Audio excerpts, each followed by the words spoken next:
The most news in the morning. CNN's American Morning. Weekday, 6 a.m. Eastern. This effort is going to take time, it's going to take money, and it's going to take discipline. Discipline to adopt uniform building codes when they decide to rebuild. Port-au-Prince is about to face many questions about its future. How does the city rebuild when there's still so much destruction? Should damaged structures still standing be torn down?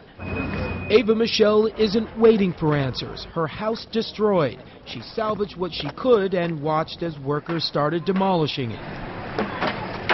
It's being torn down the same way it was built, by unlicensed workers. No codes to follow on tearing down, or Michelle says, to build. No. None.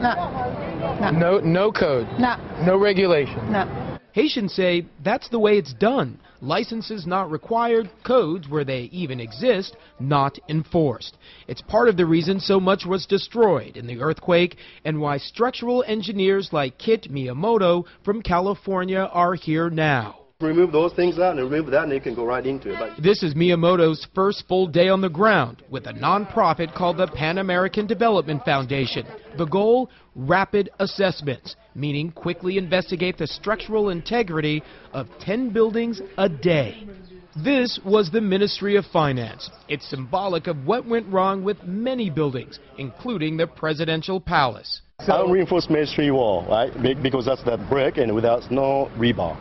That's dangerous. Miyamoto says rebar can make a building more flexible when it shakes, but much of the city's businesses and homes use brick without the reinforced steel bar. What do? Do you just demolish these buildings and then cart out all the debris and then start fresh?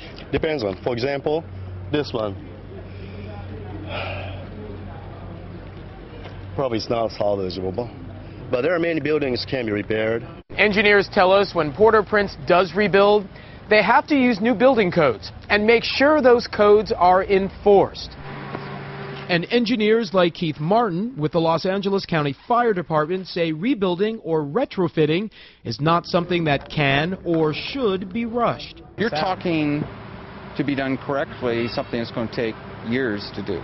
Years to do it correctly.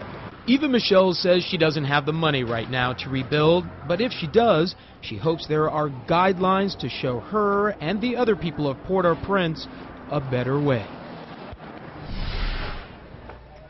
And you know, Karen, the reality is it may be very difficult to change old ways here, but the engineers say at least what Haiti has to do is have these building codes for key buildings, such as schools, hospitals, government buildings. They say that at least will be a start.